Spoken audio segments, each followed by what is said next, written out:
JJP mission 2024 में लग गई है। जेजेपी की तरफ से बांगर में एक बड़ी रैली की गई। रैली किस तरीके से रही, आगामी तैयारी 2024 को लेकर जेजेपी की किस तरीके से रहने वाली है, इन बातों पर हमसे हमारे साथ इस वक्त दिग्विजय चौटाला साहब मौजूद है। सर, जो आपने कल बांगर में रैली की, आप लोग दावा ठोक रहे हैं कि बड़ी रैली थी।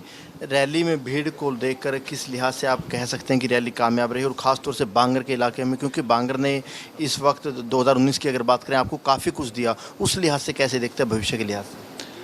कल की रैली इसलिए मैं ऐतिहासिक मानूंगा क्योंकि बहुत सारे सवाल उठाए जा रहे थे और दुष्यंत जी कर्मयोगी हैं। वो जबान से नहीं बल्कि अपने काम से लोगों को जवाब देते हैं या विरोधियों को जवाब देते हैं। कल जो मुंह तोड़ जवाब उन्होंने दिया वो एक आम चर्चा बन गई प्रदेश के, चाहे कालका हो, चाहे पलवल हो, चाहे सिरसा का डवाली हो, कहीं भी लोग चर्चा कर रहे हैं तो कल की रैली की चर्चा हो रही है। ये चर्चा हो रही है कि बांगर की धरती या सोनीपत लोकसभा क्षेत्र की एक रैली ने ही इस बात पे मोहर लगा दी कि जहां दुष्यंत पहले मजबूत थे वहां तो और मजबूत हुए हैं, बल्कि इस तरह का सवाल उठाने वाले लोगों का मुंह बंद करने का काम हुआ है। अगर रैली की बात करें, रैली में बार बार ये आवाज़ आई, आपने भी मन से कहा और भी नेताओं ने कहा कि 2024 में दुष्यंत चौटाला के नाम के आगे से डिप्टी हटना चाहिए, सीएम बनना चाहिए। मंच से लोगों के मन की बात कही है, हमारे कार्यकर्ताओं के मन की बात कही है, हरियाणा की 36 बिरादरी की मन की बात की। क्या है वो मन की बात? चाहे कोई दलित हो, चाहे कोई पिछड़ा हो, चाहे कोई अगड़ा हो, हर वर्ग, कर्मचारी हो, व्यापारी हो, स्टूडेंट हो, कोई भी वर्ग हो, वो आम वर्ग ये चाहता है पढ़ा लिखा नौजवान प्रदेश को लीड करे, ऐसा अवसर आए।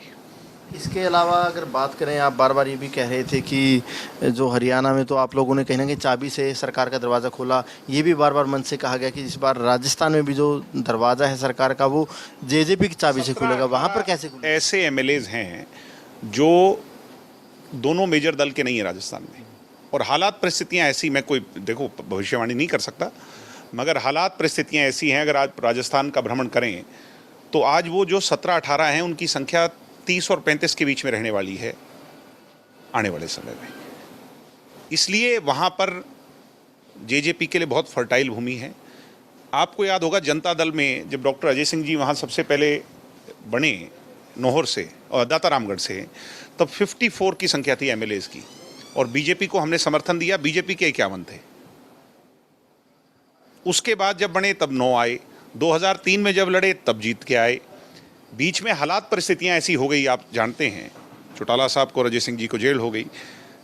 अब वहां के लोगों ने खुले दिल से दुष्यंत चौटाला जी को एक्सेप्ट किया है, उनके काम को हरियाणा में एक्सेप्ट किया। राजस्थान को लेकर क्या रणनीति है आपकी? राजस्थान की बता रहा हूँ, वही मैं कह रहा हूँ, रणनीति क्या है? हम वहां पर 30-35 सीटों पर फोकस कर रहे हैं और हर विधानसभा क्षेत्र का दौरा करेंगे, और उसके साथ 25 तारीख का जो जन्म स्थापना दिवस मनाते हैं, जन्म दिवस हम मनाते हैं, स्वर्गीय चौधरी देवीलाल जी का सम्मान दिवस मनाते हैं, उसको इस वर्ष सीकर जो उनकी कर्म स्थली है, जहां से वो सांसद बने, देश के प्रधानमंत्री बने, तो वहां पर करने का फैसला। यानी सीकर से राजस्थान विधानसभा चुनाव को एक तरीके से ऐलान कर दिया जाएगा उस दिन? निश्चित तौर पर, इसमें कोई दो राय नहीं। अकेले लड़ेंगे राजस्थान में या गठबंधन की जरूरत पड़ेगी? क्योंकि बार बार आप लोग तो इच्छुक है कि बीजेपी से गठबंधन हो जाए, और अगर गठबंधन होता है बीजेपी को फायदा मिलेगा आपसे?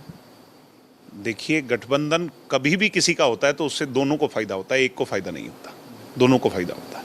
अगर बीजेपी का राजस्थान में हनुमान बेनीवाल को लेकर पुराना प्यार जाग गया, तब किस तरीके से रहेगा? आप लोग फिर कैसे लड़ेंगे? और हनुमान बेनीवाल को लेकर कल डिप्टी साहब थोड़ा सॉफ्ट लग रहे थे, वजह क्या उसकी? नहीं, वो ये कहते हैं, देखिए यही तो प्रोग्रेसिव पॉलिटिक्स है, वो ये कहते हैं मैं तेरे को मारने नहीं आया राजस्थान, मैं आपको कमज़ोर करने नहीं आया। अगर आप किसान की बात कर रहे हैं तो अच्छी बात है, मैं भी करने आया हूँ। मैंने यहाँ से एमएलए नहीं बनना, आपने यहाँ की लड़ाई लड़नी है। अगर आप लीड करते हो और आप उस लायक हो कि आप प्रदेश का नेतृत्व कर सकते हो तो मैं आपके साथ हूँ। ये उनकी प्रोग्रेसिव सोच दर्शाते हैं। वापस हरियाणा में आ जाते हैं। बीजेपी बार बार कहते हैं कि हम 10 की 10 लोकसभा सीटों पर लड़ेंगे। आप क्या टारगेट लेकर चले? 10 की 10 पे लड़ेंगे, तैयारी करेंगे, या गठबंधन के लिए बीजेपी से बात करेंगे भविष्य में? देखिए, गठबंधन तो अब कल को होगा चुनाव के पास या नहीं होगा, ये तो दोनों पार्टियों के नेतृत्व तय करेगा, मगर तैयारी तो दोनों को पूरी करनी है ना। कोई किसी पे डिपेंडेंट ना हो, अपनी तैयारी पूरी करे और फिर उसके बाद नेतृत्व बैठ करके जिसकी तैयारी जैसी है उस अनुसार फैसला हो। यानी तैयारी 10 की 10 पे रखनी है और पर करनी भी चाहिए, अगर गठबंधन हो तो भी करनी चाहिए। बिल्कुल, देखिए दिग्विजय चौटाला का साफ तौर पर कहना है कि हरियाणा में जेजेपी 10 की 10 लोकसभा सीटों पर अपनी तैयारी करेगी, वहीं राजस्थान को लेकर भी जेजेपी की तरफ से बड़े स्तर पर रणनीति बनाई गई है। कैमरामैन सूरज के साथ अनिल मोर, खबरें अब तक, चंडीगढ़।